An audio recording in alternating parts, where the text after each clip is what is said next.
जी अस्सलाम वालेकुम। सीए शुरू करें।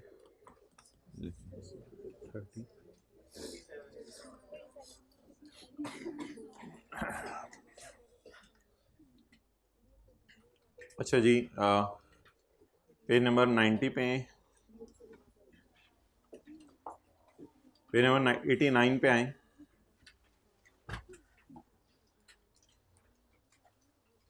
ये एक एग्जांपल थी, पेज 90 के टॉप पे है।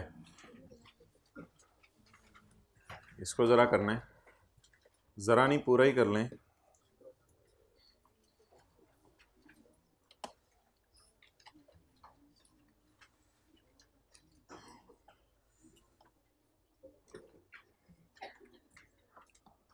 चलें, बातें हो गई, बस छोड़ें हम। मिस्टर आसिम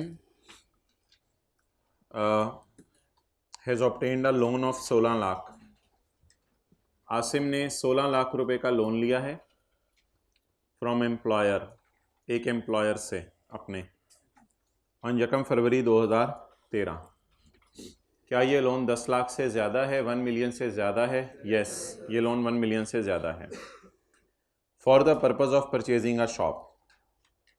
कल तक जो हमने सवाल किए थे उसमें जब एम्प्लॉयर से लोन ले रहा था तो उस लोन में मकसद नहीं बताया जा रहा था कि एम्प्लॉय ने ये लोन कहाँ इस्तेमाल किया है। आज सवाल में मकसद बताया जा रहा है कि एम्प्लॉय इस लोन को इस्तेमाल कर रहा है दुकान ख़रीदने के लिए।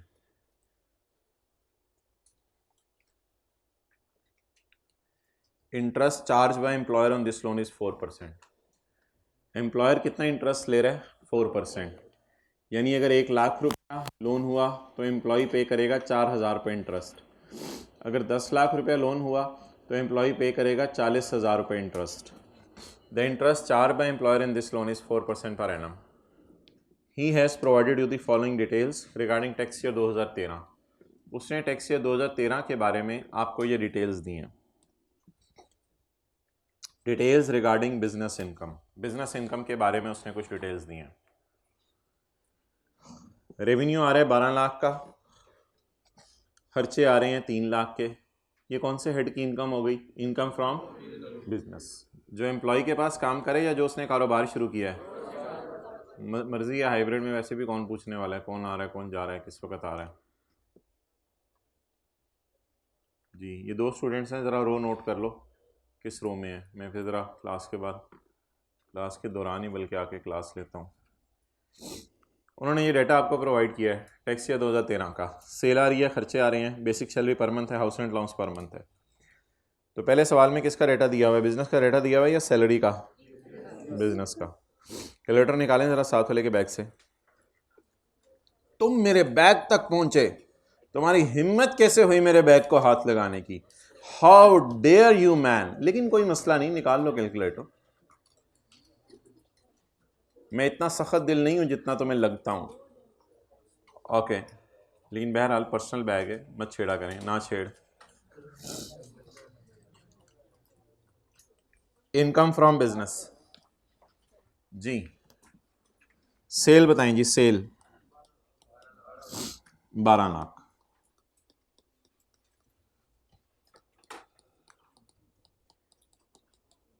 खर्चे 3 लाख रुपए, इनकम फ्रॉम सैलरी जी, बेसिक सैलरी 50,000 ज़रा 12, house rent allowance 30,000 multiplied by जी। अब जी एक कॉन्सेप्ट है जो हमने पिछली क्लास में पढ़ा था सेक्शन 13 के 7 में। वो कॉन्सेप्ट ये है कि अगर एम्प्लॉयर एम्प्लॉय को लोन दे और लोन 10 लाख से ज़्यादा हो तो फिर जो बचत इंटरेस्ट की मद में हो रही है वो एम्प्लॉय की सैलरी में ऐड करनी है। अब सवाल ये है कि एम्प्लॉय पे कितना कर रहे हैं? 4%। और मार्केट या बेंचमार्क रेट कितने हैं? 10%। 10 माइनस 4, 6% एम्प्लॉय की सैलरी में ऐड हो जाएगा। दिस इज कॉल्ड एज बचत। तो इंटरेस्ट बेनिफिट लोन, ये कौन सा सेक्शन लगाने लगे हम? 13 का 7 जो कल जाते जाते पढ़ा था। बोले जी interest benefit 16 lakh multiplied by 6% बचत मल्टीप्लाइड बाय यकम फरवरी मार्च अप्रैल मई जून 5/12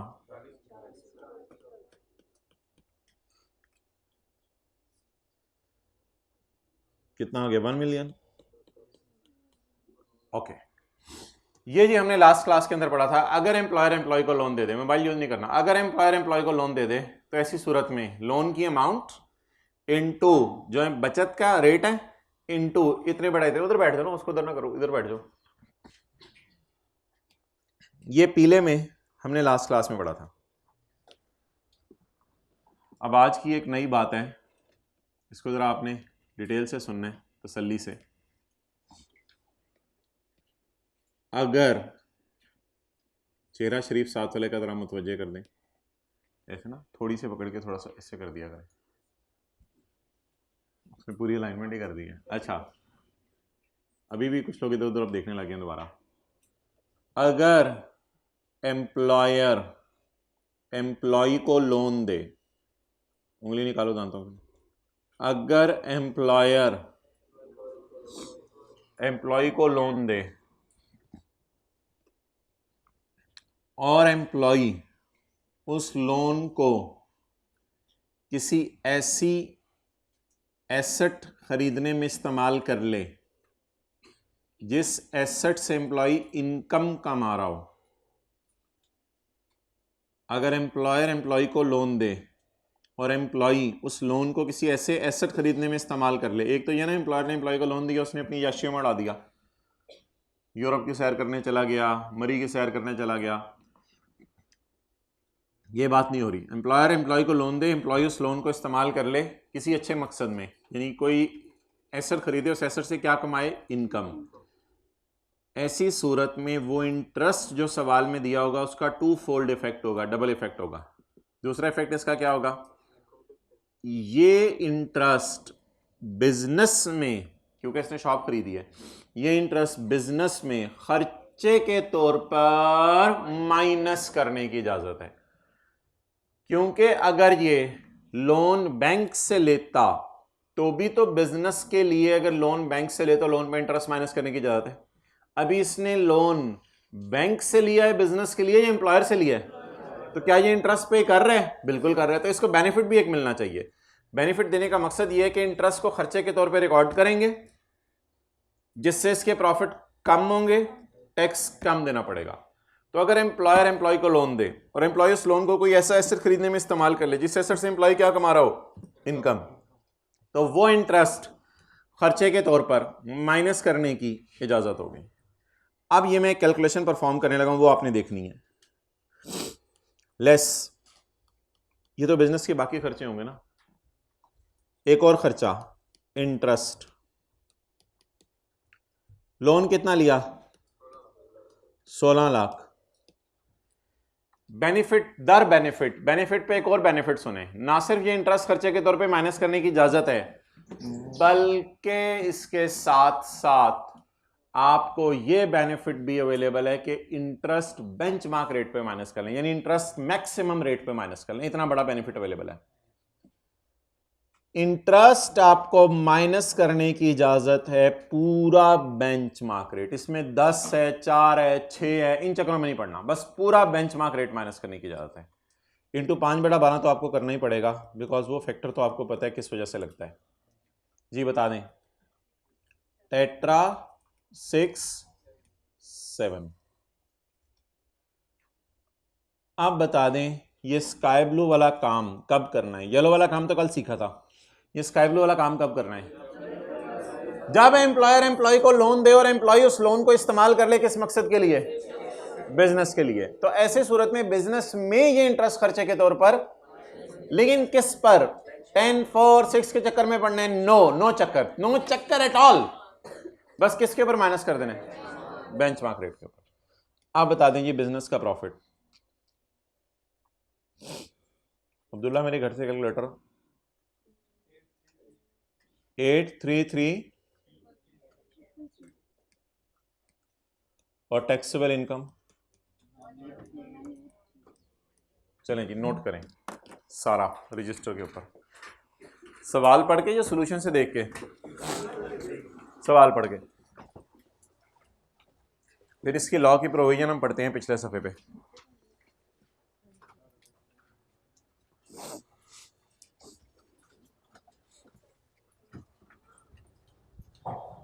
पॉज कर दो। जो टेस्ट छोड़ेगा उसे कैलकुलेटर का कीमा बना दिया जाएगा, उसके मोबाइल का कीमा बना दिया जाएगा।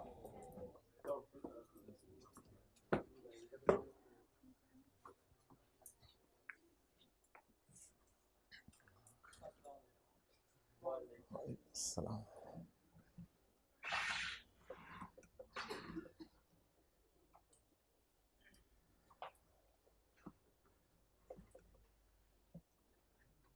कल 1 घंटा मोबाइल इस्तेमाल किया, 2 घंटे, 2 घंटे वाले हाथ खड़ा करें, 3 घंटे, 3 घंटे, 4 घंटे। कुछ शर्म या होती है जिंदगी में। मुझे भी मौका मिल जाए को 15-20 मिनट मोबाइल इस्तेमाल करने का, यार हद हो गई। नहीं मैच 8 घंटे कहाँ से बंदा निकाले यार, खुदा का खौफ। जितने भी हैं 3 घंटे 4 घंटे कहाँ से बंदा निकाले, मेरे से तो नहीं निकलते इतने। ओके चलें जी, बस देख लें आप, एंड पे पता करा लिया करें दोस्त से कौन जीता कौन हारा। बोर क्या करना होता है, वो अपना काम कर रहे हैं ना, मैच वाले वो खेल रहे हैं, वो अपना काम कर रहे हैं और प्रोफेशनलिज्म से कर रहे हैं, ठीक है वो खेल रहे हैं। आप अपना काम करें, आप पढ़ाई करें। वो जिस प्रोफेशन से हैं वो उसका हक अदा कर रहे हैं, आप जिस प्रोफेशन से हैं आप उसकी जो है वो इती पीती एक कर रहे हैं। फलाने क्रिकेट खेला, फलाने फुटबॉल खेला, फलां मोबाइल पे ये कर रहा है, फलाने आज ये स्टेटस लगाया था, ये इन द एंड 6 महीने का आपको पता होता है फलां कदन की शादी हुई। जो लोग कर रहे हैं वो आप उसको देख रहे हैं।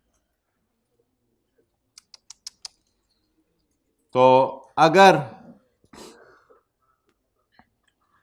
एम्प्लॉयर एम्प्लॉय को लोन दे, अगर एम्प्लॉयर एम्प्लॉय को लोन दे और आगे बता दिया जाए कि ये लोन एम्प्लॉय ने कहाँ इस्तेमाल किया, तो ऐसी सूरत में जहां एम्प्लॉय ने लोन इस्तेमाल किया उस हेड में जाके आपको क्या माइनस करने की इजाजत है? इंटरेस्ट। कितना? पूरा। कितना? यानी बेंचमार्क रेट। आप आए थे परसों FR2 की मीटिंग में? आप भी आए थे? खड़े हो जाओ।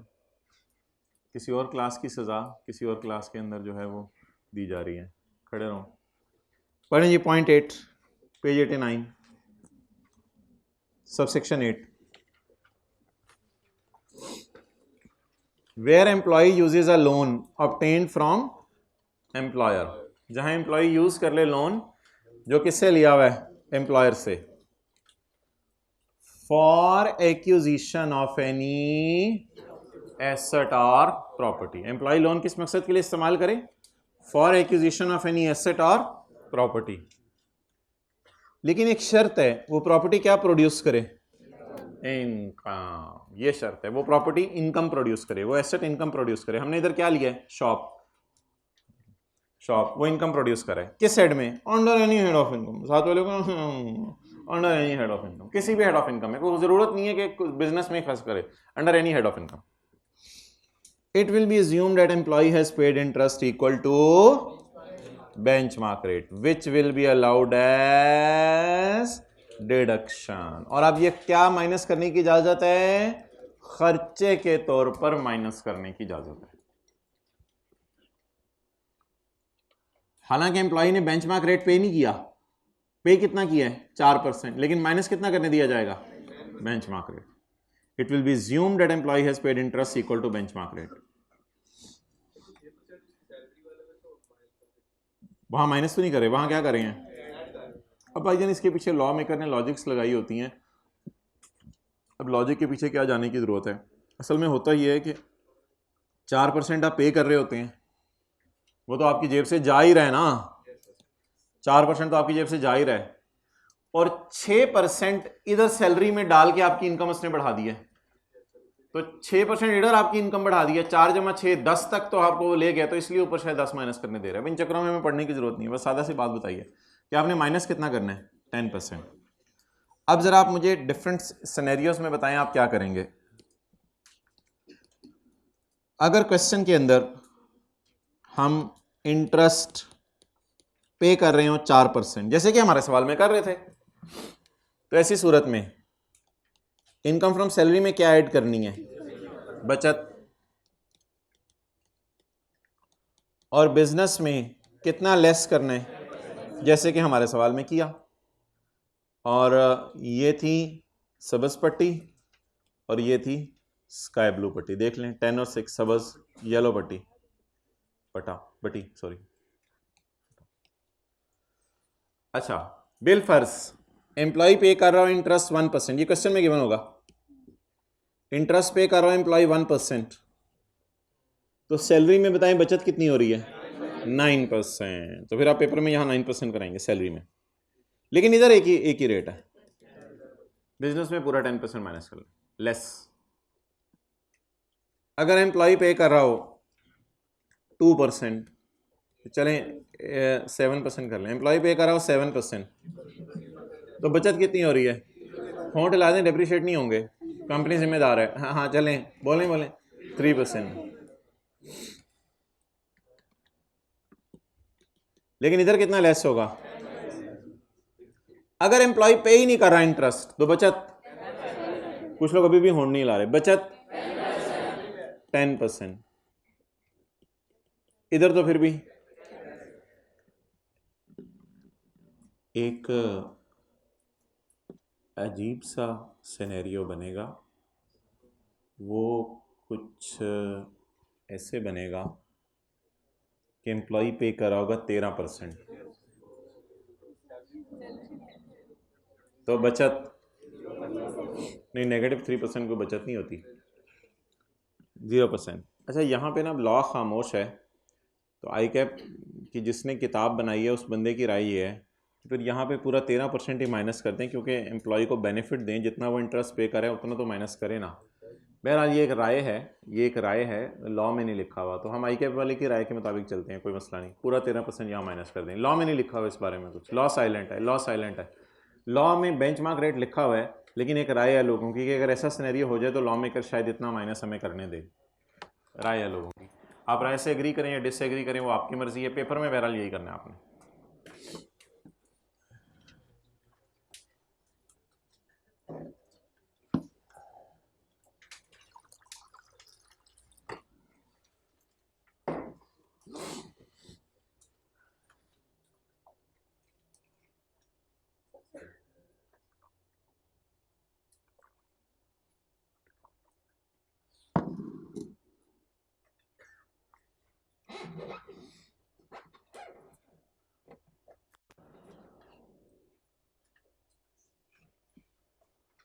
माशाल्लाह, सुबह सुबह अम्मी ने 6:30 बजे नाश्ता देकर बच्चे को मांग शांग निकाल के बालों की 7 बजे कैलकुलेटर बॉल पॉइंट बैग दे के बिठा दिया, और 1 बजे तक बच्चा नॉन स्टॉप पढ़ता रहा। माशाल्लाह, ये ज़बरदस्त है। हॉस्टल वालों के घर से फ़ोन आ गया, बेटा 6:30 हो गए, जल्दी से नाश्ता करके आ जाओ, 7 बजे पढ़ने बैठ जाना, मुझे तस्वीर भेजना बैग की, कैलकुलेटर की और बॉल पॉइंट की।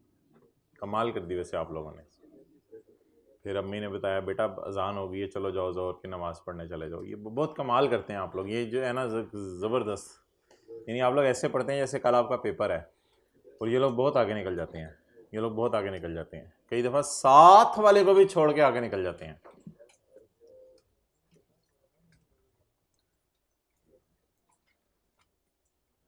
देखें, खुद सुस्तियाँ कर रहे होते हैं, फिर वालिदैन को बाद में दुख होता है, खुद भी दुख होता है, फिर वही किताब दोबारा खोलनी पड़ती है। तो खुदा के लिए ऐसा मौका ही ना आने दिया करें अपनी ज़िंदगी में। छोटी सी ज़िंदगी, आप कितना अच्छा सीए करना है, जल्दी जल्दी फारग करें इसको करके।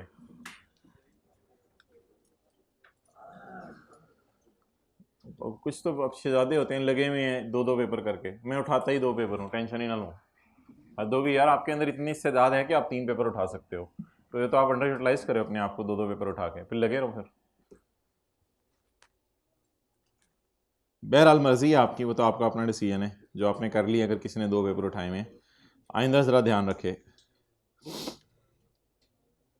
चलें जी, 9 हो गया था, 10 हो गया था, 11 हो गया था, 12 में आ जाएं जी। ये 12 ज़रा मैं पढ़ा दूं, फिर कल वाला न्यूमेरिकल रिज्यूम करना है।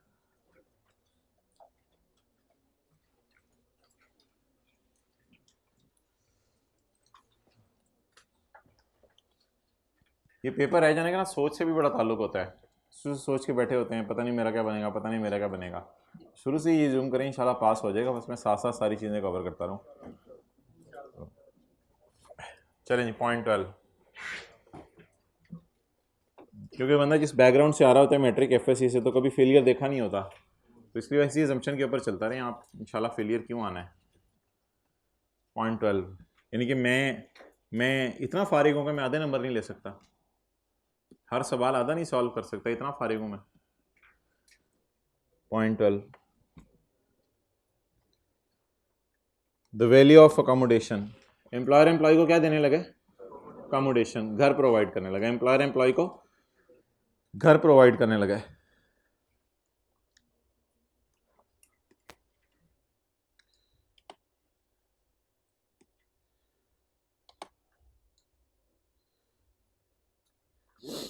एग्जाम्पल 1 कर लें इसकी। Basic salary of an employee is 1 lakh per month. Basic salary employee की 1 lakh per month. Employer has provided employee with 2 option. Employer ने एम्प्लॉय को बुलाया है और एम्प्लॉयर ने एम्प्लॉय को बुला के 2 ऑप्शंस दिए हैं। जिसने एम्प्लॉय नौकरी करने आया, एम्प्लॉयर ने एम्प्लॉय को बुलाया, अब एम्प्लॉय रे इधर आ रे, अब एक ऑप्शन तेरे पास ये है रे कि तुझे मैं घर दे दूं, इधर I will provide you a house in factory premises. ये फैक्ट्री के अंदर घर है मेरा, वो नज़र मार ले जाके, या तो ये घर ले ले और देख ले, अगर तुझे घर पसंद नहीं आता फिर ऐसा कर, फिर तुझे मैं हर महीने हाउस रेंट अलाउंस दे दिया करूंगा 50,000। जा तेरी बला से, जा मर्जी कर ले, मेरी बला से जा मर्जी कर ले, तू जाने तेरी मर्जी जाने।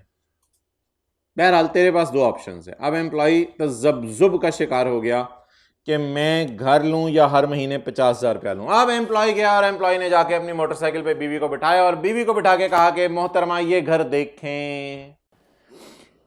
ऑप्शन नंबर 1 ये है कि आप और मैं इस घर में रहें, एंड ऑप्शन नंबर 2 ये है कि हम जो है वो एम्प्लॉयर से हर महीने क्या ले लिया करें? 50,000। अब बीवी ने कहा जी मैट्रिक के अंदर मुझे ख्वाब में ये घर आया था और उस वक्त मुझे इसकी ताबीर, मैंने कई लोगों से पूछी लेकिन उनको इसकी ताबीर समझ नहीं आई, तो आज मुझे शायद समझ आया कि ख्वाबों की भी कोई ताबीर होती है। तो ये वही घर है सरताज, जान दे देंगे, इस घर को नहीं छोड़ेंगे। और इस सारी बहस का कंक्लूजन लॉ मेकर ने दे दिया आपको, employee has opted for home. लेकिन इसके पीछे क्या बना वो इसने नहीं बताया था, वो मैंने अपनी तरफ से आपको बता दिया। चलें जी, बताएं ये बेसिक सैलरी कितनी है?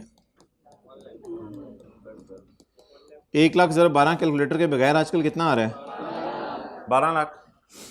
इसके अलावा एम्प्लॉयर ने एम्प्लॉय को क्या दिया हुआ है? एम्प्लॉयर ने एम्प्लॉय को क्या कहा है? एम्प्लॉयर ने एम्प्लॉय को क्या कहा है? मोहतरम आप घर ले लो या क्या ले लो? एम्प्लॉय ने क्या कहा कि बेगम कह रही है मेरी कि मैं क्या लूंगी? घर लूंगी। एम्प्लॉयर ने कहा बाजी ने जैसे कहा हम वैसे ही चलते हैं, कोई मसला नहीं, तुम मेरे से घर ले लो। चलें जी, अकोमोडेशन किसने दी है? एम्प्लॉयर ने। Accommodation provided. अच्छा, इसमें ना हायर ऑफ करके ऐड करना है, 2 चीज़ों में से हायर अमाउंट ऐड करनी है। 45% आपने लगाया करना है बेसिक सैलरी का। बेसिक सैलरी बोलें तो ज़रा 45% कितना? 5 लाख। इसको अंदर वाले कॉलम में रखना है आपने, 540 को बाहर नहीं जाने देना। बाहर जा रहा हो चपेड़े मार मार के इसको आपने अंदर बुला लेना है। 540 आ गया, या एक फिक्रा में लिखने लगा हूं, वो ज़रा आप लोगों ने मुझे बताना है इसका उर्दू में मतलब। भाईजान आप ज़रा बताएं, जब मैं स्टेशन पहुंचा तो ट्रेन जा चुकी थी, अंग्रेजी में बताएं। When I reach the station the train had gone. आज सुबह से बारिश हो रही है, it has been raining since morning. अच्छा, इस तरह का एक फिक्रा में लिखने लगा हूं।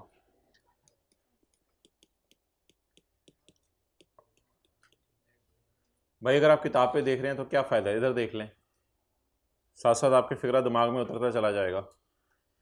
अमाउंट दैट वो पैसे जो दिए जाते अगर had no accommodation been provided, वो पैसे, वो रोकड़ा, वो कायदे आजम और फातिमा जिना वाला नोट वो दिया जाता अगर पैसे, अगर घर ना दिया जाता। Amount that would have been paid, वो पैसे जो दिए जाते had no accommodation been provided, अगर घर ना दिया जाता। बताएं जी वो पैसे कितने हैं जो दिए जाते अगर घर ना दिया जाता? 50,000 जरा 12 महीने 6 लाख। देखें जरा साथ वाले की नजर से हायर कौन सा है? 6 लाख।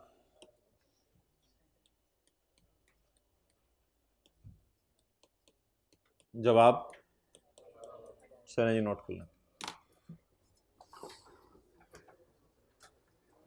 ये तो नोट हुआ है, बस हुआ है करके पूरा सीए पर कर देते हैं।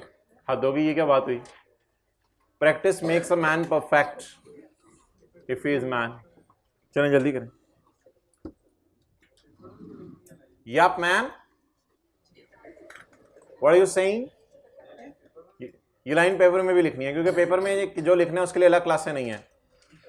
पेपरों में जो करना है उसके लिए क्लासें मार्च में होंगी।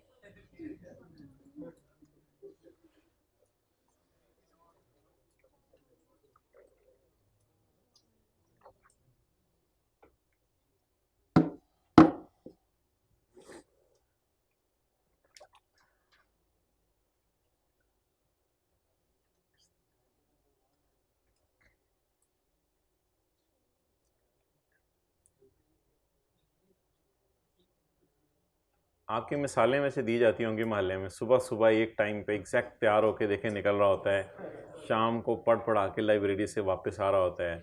साथ वाली जो है वो मोहल्ले की औरतें कहती होंगी अपने बच्चों को, वो देखो ना उस जैसा बनो। तुम्हारा नाम, आपका नाम क्या है? हुजैल। हुजैल जैसा बनो जी। अफान जैसा बनो जी। अब्दुल्ला जैसा बनो। मोहल्ले में आपकी तारीफें होती होंगी।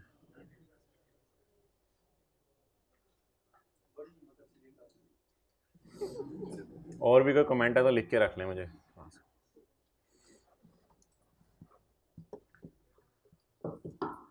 जी मोहतरम बोलें।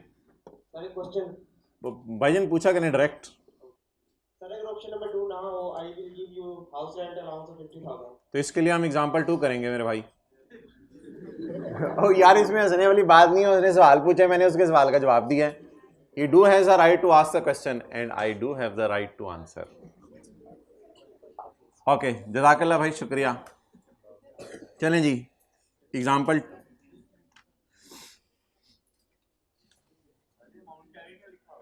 अमाउंट दैट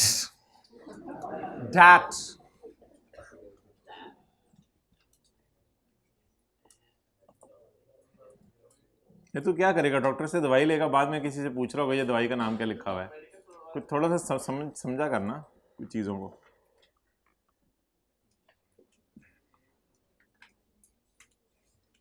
जब आप फर्म में जाएंगे तो फर्म में आप कोई काम करेंगे तो पार्टनर ऐसे लिख के चला जाया करेगा, इसको ये कर देना और इसको, तो फिर आप उस वक्त क्या किया करेंगे? पार्टनर के पास चले जाएंगे, सर ये क्या लिखा था आपने?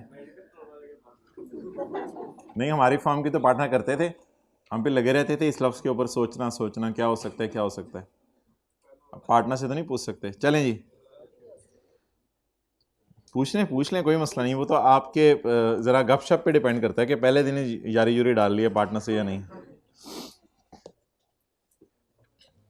जब फर्म में आर्टिकल्स लेने जाते हैं ना बच्चे, तो वो फर्म में इंटरव्यू वाले पूछ रहे होते हैं आप लेट सीटिंग कर लेंगे जी? कोई मसला ही नहीं, कर लेंगे, जब तक मर्जी बिठा लें आप आउट स्टेशन चले जाएंगे, जहाँ मर्जी भेजें जी, पत्तों की भेजें, कोई मसला नहीं। फिर जैसे ही लेट बिठाने लगते हैं, ये क्या बात हुई, फर्म वाले लेट बिठा रहे हैं, उनको पता ही नहीं मेरे पेपर हैं। तो जब भी आर्टिकल्स लेने जाए ना तो आपने पहले ही बता देना है भाई मैं लेट नहीं बैठ सकता। हाँ वो कहेंगे ठीक है आप चले जाए, हमने फिर जहाँ भी जाना है। अच्छा वैसे आप लोग क्या करेंगे, बताएंगे क्या कि मैं बैठ सकता हूँ लेट? बताएंगे लेट बैठ सकता हूँ, और जब लेट बैठने की बारी आएगी तो? अच्छा आप समझ रहे हैं, ये कैफ है, चैलेंजेस तो आगे शुरू होने हैं। अच्छा, वो जिस एतबार से बात की थी वो समझ आ गई होगी। Basic salary of employees 1 lakh per month. Basic salary employee की कितनी है? 1 लाख रुपया। अगले सफ़े पे आ गए हूँ भाईजान मैं। पहुंची हुई सरकारें वो मिसाल के अंदर ही घूमी हुई होती हैं। एम्प्लॉयर ने एम्प्लॉय को क्या दिया है? घर। एम्प्लॉयर ने एम्प्लॉय को पैसे पुसे कोई नहीं दिए। एम्प्लॉयर ने एम्प्लॉय को क्या क्या ले लो? बस घर ले लो या मेरी जान ले लो, नहीं बस घर ले लो। Calculate taxable income. जी मोहतरम, बेसिक सैलरी लाख से 12 से लेके कैलकुलेटर पे देखें जरा कितना आ रहा है? 12 lakh. Accommodation provided 45% of 12 lakh कितना आ गया? 5,40,000। 1740 आंडा आंडा आंडा। ओके। अच्छा, ये ना पेपर में जो करना है ना वो मैं नोट लिखवा रहा हूँ, यानी पेपर में जो नोट देने हैं वो मैं लिखवा रहा हूँ। नोट,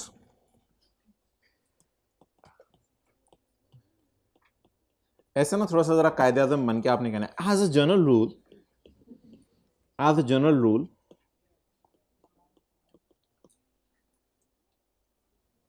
नजर लगी, as a general rule amount that would have been paid had no accommodation been provided and 45% of basic salary is added. As a general rule, amount that would have been paid had no accommodation been provided and 45% of basic salary is added. Whichever is higher, which और कर दें, बीच में चलें और कर दें, और 45% of basic salary, whichever is बोले बोले बोले higher, whichever is higher is added. However, you examiner, you have not given me the amount that would have been paid. तो क्या करें? As earlier one is not given, बोले बोले as earlier one is not given. So we 2 or 3 sitting together have decided. So I am only adding 45% of, I am only adding 45% of basic salary. And for further details you can WhatsApp me at this number. चलें note करें, note करें, note करें, note note note note note note.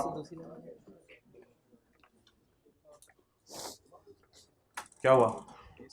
एसियों का मसला आ रहा है, देखो जरा क्या आ रहा है।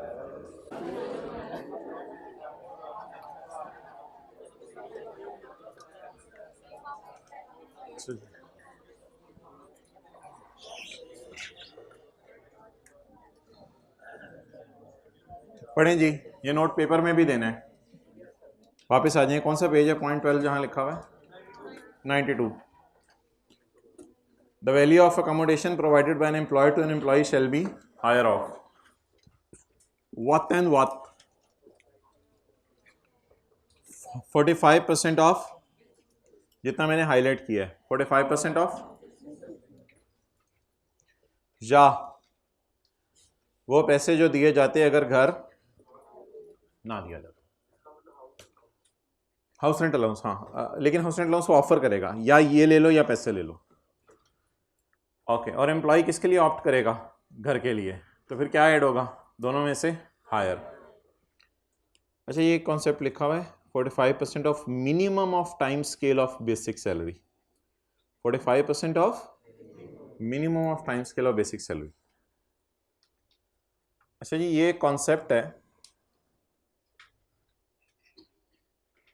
गवर्नमेंट एम्प्लॉयज जो है ना, उन्होंने नौकरी करना शुरू की, सारा ही चला गया।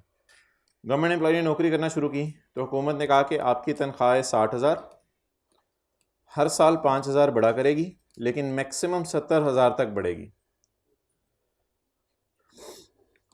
तो minimum of time scale of basic salary, basic salary का मिनिमम टाइम स्केल जिस पे उसने ज्वाइन किया था वो क्या है? 60,000। 2010, 11, 12, 13। इस महीने, इस साल इसको तनख्वाह कितनी मिलेगी? 60,000। और वो मिनिमम तनख्वाह क्या है बेसिक सैलरी की जिस पे इसने ज्वाइन किया था? 60,000। अगले साल कितना इंक्रीमेंट लगेगा?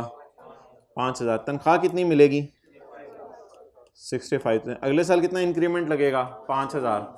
और तनख्वाह कितनी मिलेगी? अगले साल इंक्रीमेंट लगना बंद हो जाएगा और तनख्वाह कितनी मिलेगी? शायद ये पनिशमेंट है इस बात की कि आप ग्रेड 16 के अफसर हैं, अगर आप अच्छा काम नहीं करेंगे तो हम आपको ग्रेड 16 में ही रखेंगे। हाँ, अगर ग्रेड 17 पे चले गए तो फिर तो ये पूरा स्लैब ही शायद रिवाइज हो जाए, आपकी तनख्वाह ही लाख 1.5 लाख में चली जाए।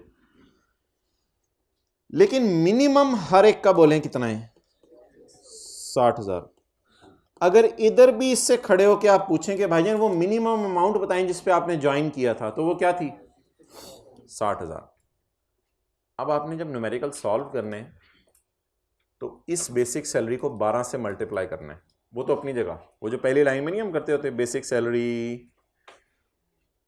पहली लाइन में नहीं हम करते होते बेसिक सैलरी लाख सिर्फ 12, वो तो उसी से करने हैं जो आप ड्रॉ कर रहे हैं, यानी घर लेके जा रहे हैं। लेकिन इन चारों सिनेरियो में आपने 45% लगाना है किसका? 60,000 का, मिनिमम का। चाहे इस साल भी खड़े हों तो भी 45% किसका लगाने? 60,000 का। ऐसा कॉन्सेप्ट आई कैप में कभी 25 साल में न्यूमेरिकली टेस्ट नहीं हुआ, लेकिन ये एक कॉन्सेप्ट है। तो अगर पेपर में दो चीजें दे दे खुदा ना खास्ता, बेसिक सैलरी भी दे दे और उसकी मिनिमम तनख्वाह भी दे दे जहां से उसने शुरू किया था। कई लोग आपको मिले होंगे, बताते होंगे इतनी तनख्वाह पे हमने नौकरी शुरू की थी, तो वो मिनिमम तनख्वाह होती है जिससे आपने शुरू किया था। तो फिर आप उस मिनिमम पे 45% लगाइएगा, बेसिक सैलरी पे 45 ना लगाइएगा। NOT कर लें।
Okay,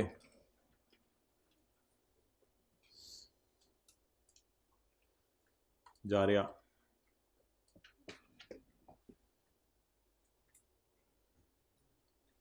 minimum of time scale of basic salary का 45% लेंगे। और अगर ऐसा कोई सिनेरियो नहीं है, या फिर आप फिर पेपर में सिर्फ किसका 45% ले लेंगे? बेसिक सैलरी का। अगर ऐसा कोई डेटा नहीं दिया हुआ, हमारे सवालों में तो ऐसा कोई डेटा नहीं दिया हुआ था, इसलिए हमने किसका 45% लिया था? बेसिक सैलरी का। Employee includes the director of company, क्योंकि कोई ऐसा डायरेक्टर भी होता है जो एम्प्लॉय होता है, यानी वो 8 घंटे आकर ड्यूटी दे रहा होता है, तो उसके लिए भी यही रूल है। नोट फॉर स्टूडेंट्स, आप तो उस्ताद हैं तो ये तो स्टूडेंट्स के लिए नोट है। Okay, note for students, ball point निकालो मुंह से, हाथ में रखा करो, किसी ने यहाँ लगाई होती है क्लास में। अच्छा जी, नोट फॉर स्टूडेंट्स, कई दफ़ा ना पेपर में ये अमाउंट नहीं देता, amount that would have been paid by employer had no accommodation been provided is not given in exam. तो ऐसी सूरत में ना वो घर का ना साल का फेयर मार्केट किराया दे देगा। बातें होंगी साथ साथ, चलें हम मेरी भी सुन लें। ऐसी सूरत में वो घर का साल का फेयर मार्केट किराया दे देगा।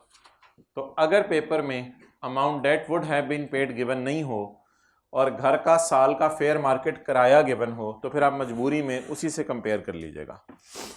Then we will compare 45% of basic salary with fair market rent of property if it is given. कौन सा fair market rent, fair market rent अगर गिवन हो।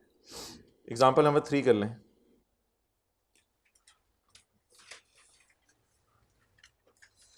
एक आधा मिनट लगाएं, एग्जाम्पल नंबर 3 कर लें।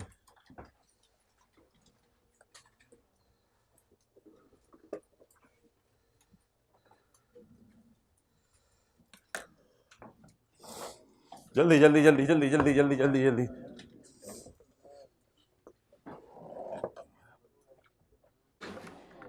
हो गया जी। बेसिक सैलरी बोलें जी, मल्टीप्लाइड बाय 12 1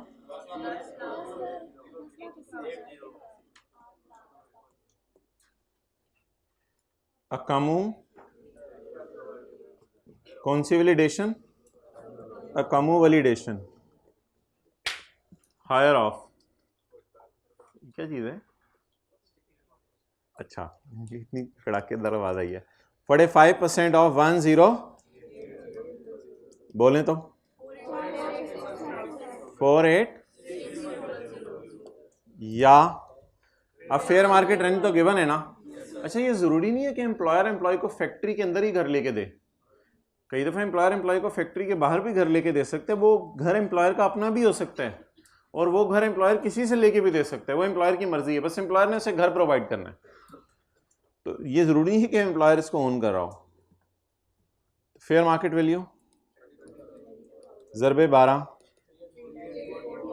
380 हायर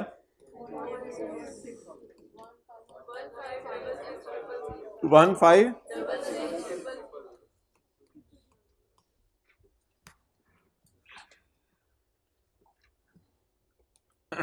करें। चलें आप इधर देखें, note 1, the accommodation can be इधर फर्निश्ड, यानी कि ऐसा भी हो सकता है एम्प्लॉयर एम्प्लॉय को कहे तुम घर जाओ और जाके बेड पड़ा होगा लेट जाना, सोफे लगे होंगे बैठ जाना, ऐसा भी हो सकता है, ऐसा भी हो सकता है। और नॉन फर्निश, जैसा भी हो सकता है घर पूरा खाली हो, तुम बोलो तुम्हारी ही आवाज तुम्हें दोबारा आ रही हो, और non furnish. There is no difference in the tax treatment of both, दोनों के ट्रीटमेंट में कोई फर्क नहीं है। बस ऑलरेडी आप अंदाजा तो लगाए ना कितना ज्यादा ऐड कर रहे हैं। आप एम्प्लॉय की जान ले रहे हैं। अगर एम्प्लॉयर ने एम्प्लॉय को घर दे ही दिया है तो आपने उसकी बेसिक सैलरी का तकरीबन आधा ऐड कर दिया है, 45% तकरीबन आधा ऐड कर दिया। अब एम्प्लॉय की जान ही लेने पीछे क्या रह गया? तो उसकी तनख्वाह थी कितनी महीने की? 12 लाख, और आपने 6 लाख और ऐड कर दिया। अब एम्प्लॉय बेचारा लोगों को कह रहा होगा मुझे 12 लाख जो है वो मिल रहा है, और टैक्स किस पे दे रहा होगा? तो लोग कहेंगे घर भी तो दिया है ना तुझे एम्प्लॉयर ने। अच्छा जी, अब ये रह गया, ये इंशाल्लाह हम कल पढ़ेंगे, अगर कल छुट्टी ना हो गई। कल तो कोई नहीं छुट्टी, तो पता ही नहीं चलता ना हुकूमत का, रात सुबह उठो छुट्टी हुई होती है। हद ही हो गई, हद ही हो गई। दिल टूट गए थे आप लोगों के कि यार हद, हम कैसे वक्त गुजारेंगे अकेले।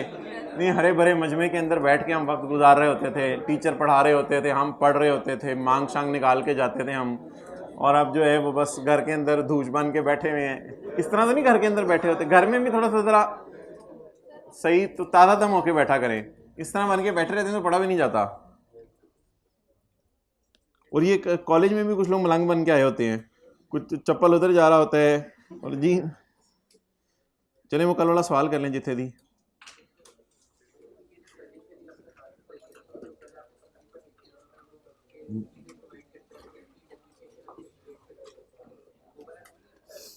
लेकिन वो उसमें फिर वो चीज़ें अलग से आ गई तो और बात है, ओवन शोवन और ये वो चीज़ें। तो सर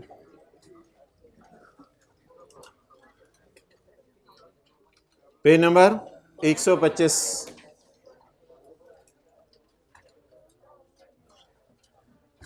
ओह, इसका तो सोल्यूशन पूरा हो गया हुआ है।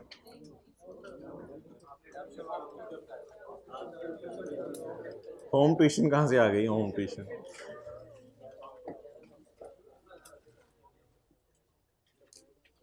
अच्छा जी, आ यूज्ड कंपनी मेंटेन कार।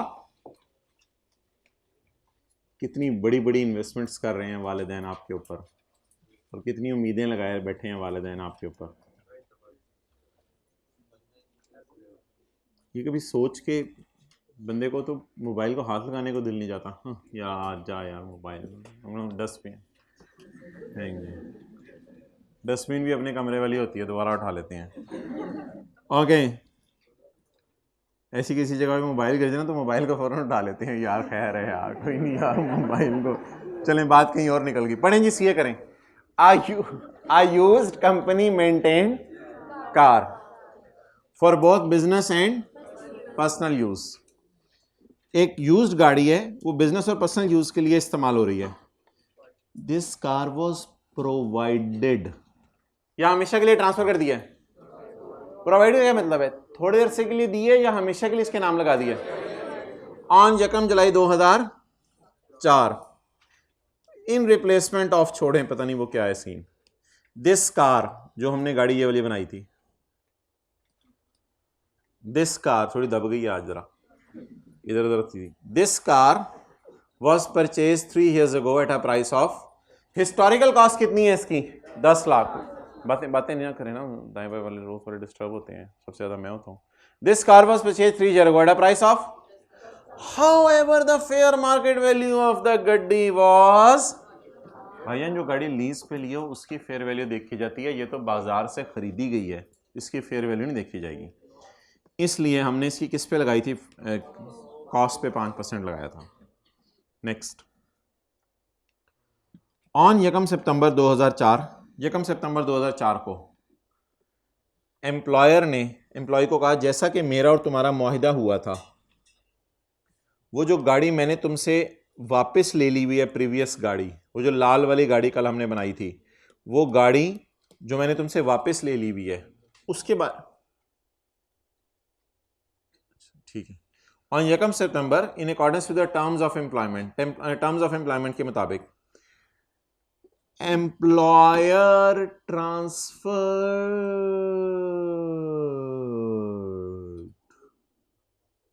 दे दी, हमेशा के लिए या थोड़े अरसे के लिए। एम्प्लॉयर ट्रांसफर द पुरानी गड्डी to Mukarram at book value. I transfer you this car at book value, it means you are suppose to pay me book value. इसका मतलब है एम्प्लॉय ने बुक वैल्यू देनी है। तो कल हमने जाते हुए ये बात की थी, तो जो हमने एक मिली नगमा पढ़ा था, बीवी को बीवी होने की वजह से नहीं लेना। जो फिक्र आपने इतनी दफा बोला, घर वालों ने आपको छुट्टी करा ली अगले दिन, बीवी को बीवी होने की वजह से नहीं लेना, बल्कि सवाल में बीवी क्या थी, amount paid by employee to. अच्छा, जनरल रूल सुन लें। जनरल रूल ये है कि आपने बीवी को इग्नोर करना है। जनरल रूल क्या है, बीवी को इस एडजस्टमेंट में इस एडजस्टमेंट में आपने बीवी को क्या करना है। लेकिन अगर एम्प्लॉयर कह दे कि तुम मुझे बुक वैल्यू के बराबर पैसे दे दो, तो भी बीवी को बीवी होने की वजह से नहीं लेना। वो फिर क्या होगी, amount paid bye, let us revise it with साथ वाला बबलू। बस ना, बस सब चुप, क्या मतलब क्या हो जाता है। प्रिंसिपल साहब ने एडमिशन ऑफिस वाले भाई ताहिर को कहा कि भाईजान एक गाड़ी है जो 13 लाख की है, I transfer you free of cost. No what is amount paid by employee, 0, तो सैलरी में 13 लाख ऐड हो जाएगा। प्रिंसिपल साहब ने कहा आई ट्रांसफर यू 13 लाख वाली गाड़ी एट 1.5 लाख, मैं तुम्हें ये 1.5 लाख की देता हूं। तो ऐसी सूरत के अंदर मुझे बताएं, 11 लाख सैलरी के अंदर जो है वो ऐड हो जाएगा 11,50,000। कि एम्प्लॉय की बोझे से जेब से कितना गया? I transfer you car at book value, मैं तुम्हें यह गाड़ी बुक वैल्यू में बेचता हूं। इसका क्या मतलब है कि बुक वैल्यू आज के बाद सवालों में रेलिवेंट हुआ करेगी या सिर्फ इस एडजस्टमेंट में बुक वैल्यू रेलिवेंट है? वो भी बीवी होने की वजह से नहीं। एट बीवी का मतलब है इस अमाउंट पे तुम्हें ट्रांसफर कर रहा हूं, तो इसलिए 3 लाख रुपए एम्प्लॉय अपनी जेब से देगा, तो 13 लाख माइनस 3 लाख। तो formula is not fair market value minus BV. Watch how we ignore the BV. we will always ignore the BV, but if it is amount paid by employee to employer, then फिर आपने जो है वो इसको respect देनी है, फिर इस फिगर को आपने जो है वो यूज करने कैलकुलेशन में।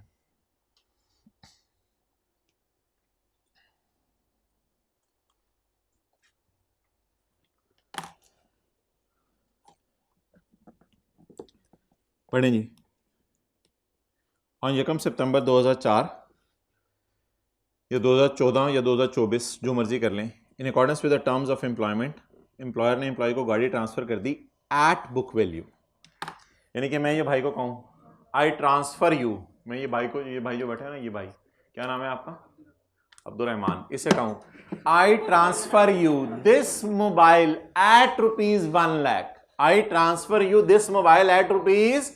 Now what is this, catch करो mobile, now what is this, ये मुझे कितने देगा? 1 लाख। वो नहीं, मोबाइल ही वापस कट करे, उन्होंने कहा मोबाइल रख लो। अच्छा चलें जी, अब आप मुझे बता दें कि अब मुझे सोच के आप बताएं कि what is the fair market value as given in question. 4 lakh, whereas BV was, अब उंगली रखें 2 लाख पे, उंगली रखें 2 लाख पे, जादुई उंगली, उंगली रखें किस पे? 2 लाख पे। बोलें ये बीवी है, लेकिन इसको बीवी होने की वजह से नहीं लेना। ये इत्तफाकन एट पे अब लाएं उंगली, ये इत्तफाकन amount paid by employee to employer भी है, ये इत्तफाकन amount paid by employee to employer भी है, इस वजह से इसको लेना है। करके लिखें कार ट्रांसफर्ड, ज्यादा हो गया। अच्छा जी, कार ट्रांसफर्ड जी, अमाउंट बोलें। फॉर्मूला क्या है? Fair market value minus amount paid by employee to employer. Fair market value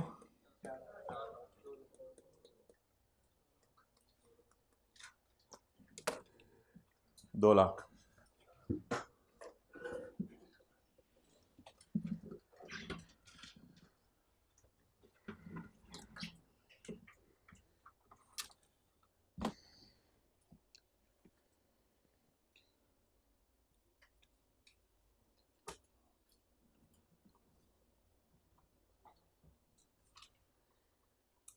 भाई तो मुस्कुरा रहे हैं, एक बात कर दूं बीवी के बारे में। एक हदीस है, बहुत कम लोगों ने सुनी होती है, और ये बात बिल्कुल पक्की ठक्की 100% सच्ची है। नबी सल्लल्लाहु अलैहि वसल्लम ने फरमाया, जिसका मफहूम है कि शोहर 2 किस्म के हैं, एक वो शोहर हैं जो बीवी पे हावी हैं, और दूसरे वो शोहर हैं जो बीवी उनके ऊपर हावी है। तो अल्लाह के नबी ने फरमाया, मैं दूसरा वाला शोहर बनना पसंद करूँगा, मैं दूसरा वाला शोहर बनना पसंद करूँगा। तो अब जो लोग इस तरह की बातें करते हैं, बीवी के नीचे लगा हुआ है या ये है वो है, तो उनको असल में शरीयत का मिजाज नहीं पता, जिसकी वजह से उनको पता ही नहीं होता वो कितनी गलत बात कर रहे हैं और जिससे अल्लाह कितने नाराज़ हो रहे हैं। चलें जी, पॉइंट नंबर 1 में आखिरी लाइन पढ़ लें। पॉइंट नंबर 1 में आखिरी लाइन पढ़ लें। और पहले वाले शोहर के बारे में बड़ा अजीब सा लफ्ज़ भी अल्लाह के नबी ने इस्तेमाल किया उसके बारे में कि ये इस तरह का नहीं होना चाहिए बंदे को। पढ़ें जी पॉइंट।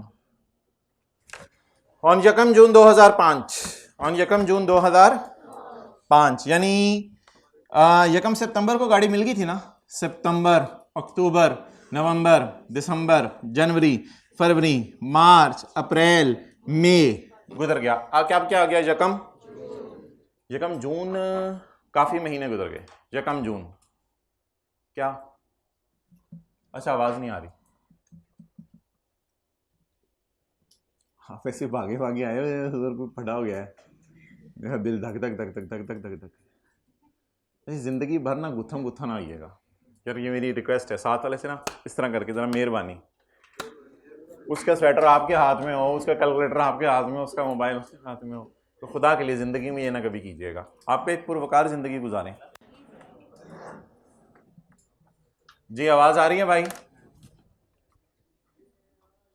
आ रही है तो एक बंदा खड़ा हो जाए लास्ट से, आवाज आ रही है तो एक बंदा लास्ट से, शुक्रिया भाई, जज़ाकल्लाह, आई रियली अप्रिशिएट। अच्छा जी हो गया शुरू, रिकॉर्डिंग हो रही है, चलें यार। ये बताएं भाईजान, ऑन यकम जून 2005, असल में गाड़ी यकम सितंबर को उसको मिल गई थी। यकम सितंबर को जब गाड़ी उसको मिल गई तो मेरे भाई उसके बाद,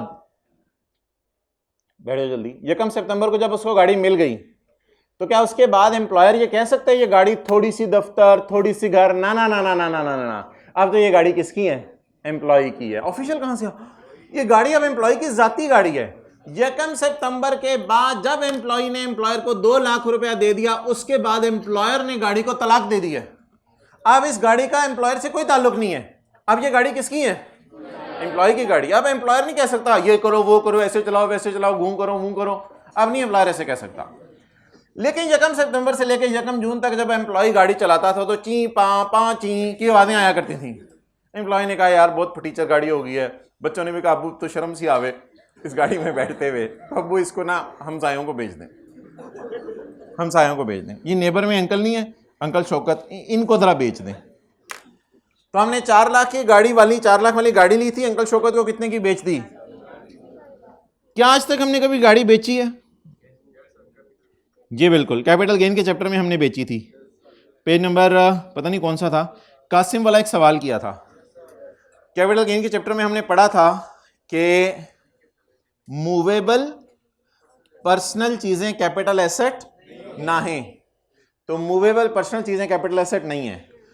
उस चैप्टर में हमने 2 एडजस्टमेंट्स की थी, एक हमने पढ़ी थी बेटे की गाड़ी और एक हमने पढ़ा था घर का फर्नीचर, और इन दोनों को हमने कैपिटल गेन के उससे बाहर निकाल दिया था ये कह के कि ये दोनों कैपिटल एसेट ही, being personal movable, personal movable. तो घर की गाड़ी का बेचना किसी हेड ऑफ इनकम में नहीं आता, घर का फर्नीचर बेचना किसी हेड ऑफ इनकम में नहीं आता। हाँ घर की ज्वेलरी, घर का पेंटिंग, वो अलग चीजें हैं, तो ये घर की चीजें बेचना किसी हेड में नहीं आता। इसलिए जो गाड़ी का बेचना है उसको अब हम देखने लगे क्या करना है। तो गाड़ी पर्सनल है, हाँ पर्सनल बन चुकी है। क्या यकम सितंबर के बाद एम्प्लॉयर एम्प्लॉई का रिलेशन है इस गाड़ी के बारे में, या यकम सितंबर के बाद ये गाड़ी जो है वो सिर्फ और सिर्फ जो है वो एम्प्लॉय की है? इसका मतलब है एम्प्लॉयर एम्प्लॉय रिलेशन खत्म हो चुका है गाड़ी में, तो अब हम किसी और हेड ऑफ इनकम में जाके जरा हेल्प लेने की कोशिश करेंगे। तो गाड़ी नेबर को बेची जा रही है या एम्प्लॉयर एम्प्लॉय की कोई बातें हो रही हैं? नेबर को बेची जा रही है। इसका मतलब है अब हम क्या करेंगे, अब हम वर्किंग में जाके income from capital gain, disposal of car is not a वजह बिकॉज इट इज, और ये काम हमने क्लास में किया हुआ है। जी बिल्कुल, कैपिटल गेन के चैप्टर में हमने ये किया हुआ है, NOTE कर लें।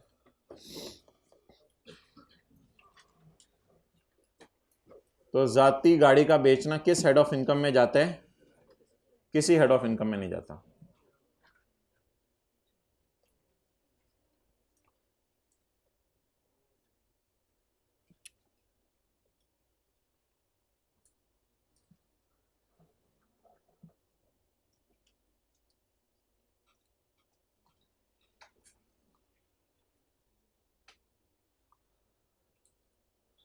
अच्छा जी, अब आप मुझे बता दें इस सवाल के अंदर कितने इवेंट हो रहे थे? मंगनी, निकाह, वलीमा, 3 इवेंट हो रहे थे। 4 इवेंट्स, फेड़े मारे बंदा। इस सवाल में 3 इवेंट हो रहे थे। बड़ी वाली गाड़ी प्रोवाइड की हुई थी, छोटी वाली लाल गाड़ी ट्रांसफ़र कर दी थी, और एम्प्लॉई ने बाद में इसको।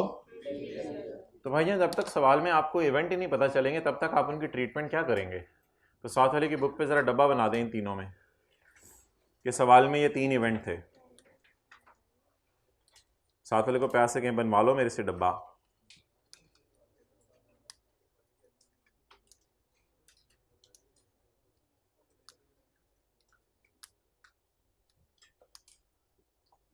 डब्बे में डब्बा, डब्बे में केक, आपका साथ वाला करोड़ों में एक। आप चिराग लेके भी ढूंढेंगे तो नहीं मिलेगा। इतना नरम तबीयत, इतना मिलनसार, इतना खुश मिजाज,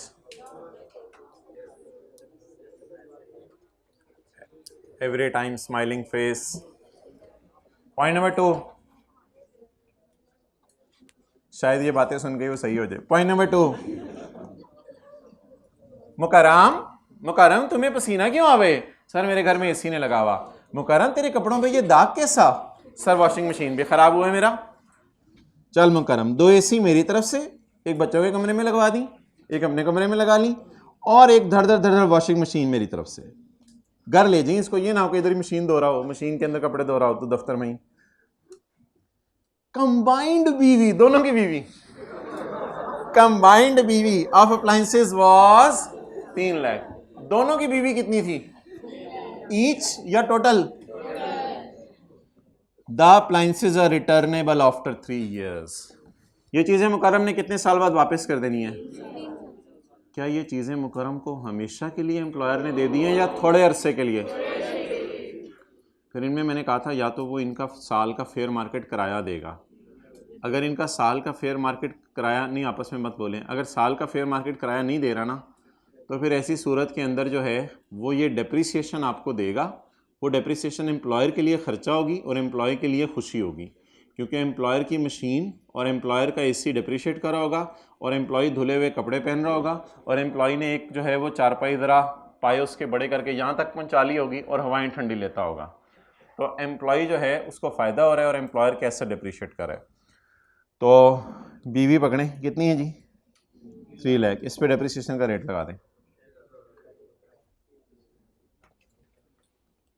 2 एसी, कितना सखी एम्प्लॉयर है, एंड आ वॉशिंग मशीन जी। Combined BV 3 lakh. एम्प्लॉयर की नज़र में ये 30,000 रुपये डेप्रिशिएट कर गई, एम्प्लॉयर की नज़र में डेप्रिशिएट कर गई, लेकिन एम्प्लॉय की नज़र में खुशी होगी।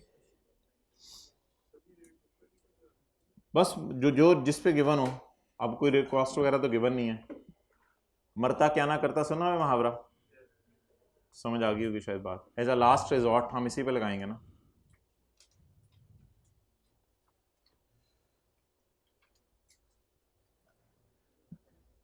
पॉइंट नंबर 3, ये पीआरसी वाले होंगे। अच्छा, पॉइंट नंबर 3, ऑन 1 जनवरी 2005, साल ख़त्म होने से कितने महीने पहले? 6 महीने पहले, मेहरबानी। On 1 January 2005 AEL sold an item of inventory. अच्छा ये जरा पढ़ लें, इसमें मुझे बता दें कितना गेन है।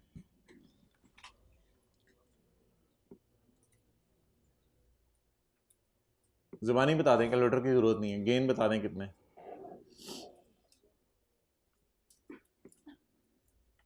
हाँ जी,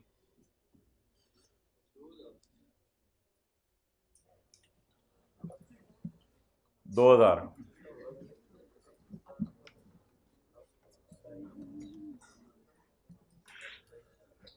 जी जल्दी बताएं गेन कितने है? कौन बोला था ये? कौन बोला था ये? इधर पहले कौन बोला था? इधर कोई बोला था 10,000? कौन बोला था? आप बोले थे, सही बोले थे।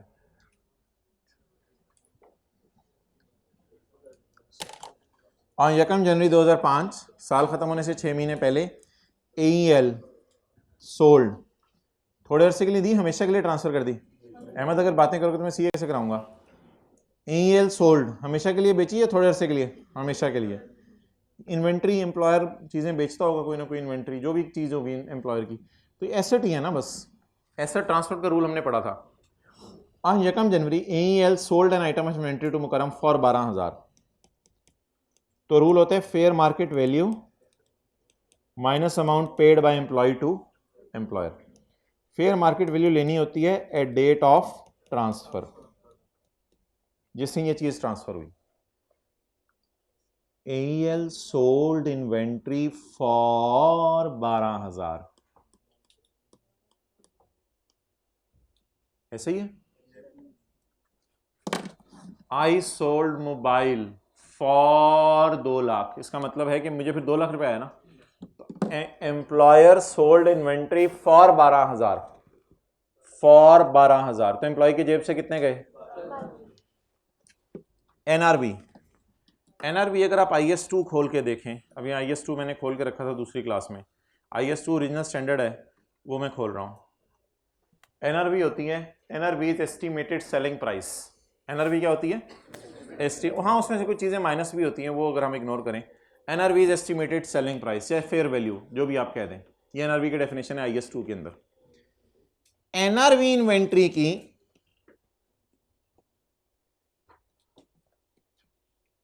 यकम जनवरी 5 को, एक तो हमारा ईयर एंड है ना 30/5, एक हमारे ईयर का स्टार्ट है यकम जुलाई 4।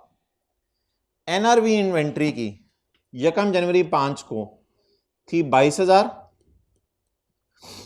और साल के एंड पर इसकी फेयर वैल्यू थी 24,000 और हमने खरीदी थी 35,000 की साल के शुरू में। अब आप मुझे बता दें, ये वाली जो फिगर है ये जरा ढूंढें इन तीनों में से, what is the fair market value when it was bought? 35,000 when it was bought, when it was bought, या फेयर वैल्यू या कॉस्ट जो भी समझ लें, what was the price when it was bought, ये तो इग्नोर करनी है। What is the fair market value in date of transfer? What is the fair market value at year and?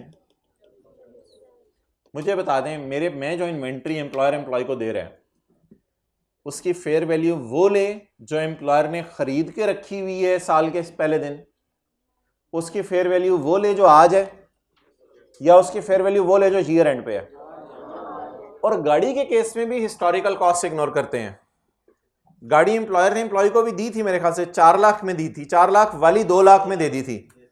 और अगर सवाल में दिया होता ये गाड़ी एम्प्लॉयर ने 10 लाख की खरीद के रखी हुई थी तो हम इसको इग्नोर करेंगे। एम्प्लॉयर ने ये गाड़ी 12 लाख की खरीद के रखी हुई थी, हम इसको इग्नोर करेंगे। गाड़ी के केस में भी कोई भी एसेट हो, फेयर मार्केट वैल्यू किस दिन की लेनी है? ईयर एंड की, या जिस दिन खरीदा, या जिस दिन ट्रांसफर किया। आप बताएं, एम्प्लॉयर ने ये इन्वेंट्री कितने की खरीदी थी? 35 की।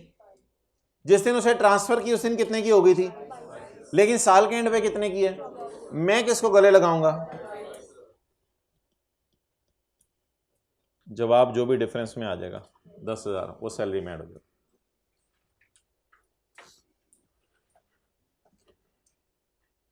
यू हैव 5 सेकेंड और 10 सेकेंड्स अगर कुछ नोट करना है। मैंने भी टोटल करना है इनकम फ्रॉम सैलरी का।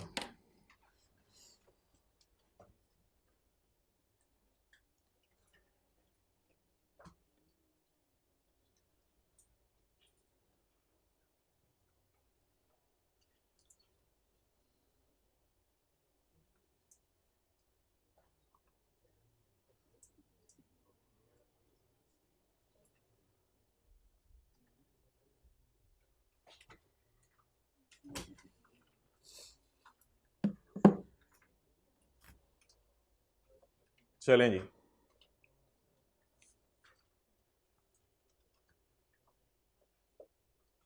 जिस दिन खरीदी थी उस दिन की कॉस्ट लूं, जिस दिन ट्रांसफर किया उस दिन की फेयर वैल्यू लूं, या साल के एंड की फेयर वैल्यू लूं? फेयर वैल्यू की जगह इसने अजीब सा लफ्ज़ यूज किया था, नेट रियलाइजेबल वैल्यू। दूसरी क्लास में मैंने किसी पूछा नेट रियलाइजेबल वैल्यू क्या होती है, उसने जवाब दिया एनआरवी। चुपे मारे बंदा। चार्टर्ड अकाउंटेंट क्या होता है? CA।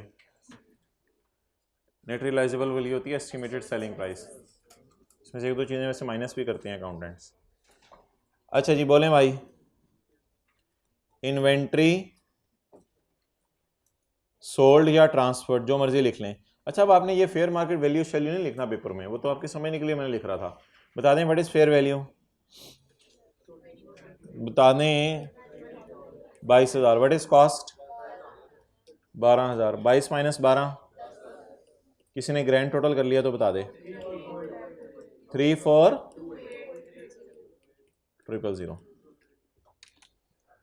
चलें जी, ले जाए 7 वाले को। अल्लाह भैया, टेस्ट है सैटरडे को, उसमें चैप्टर 9, 10, 11 और 5 और 13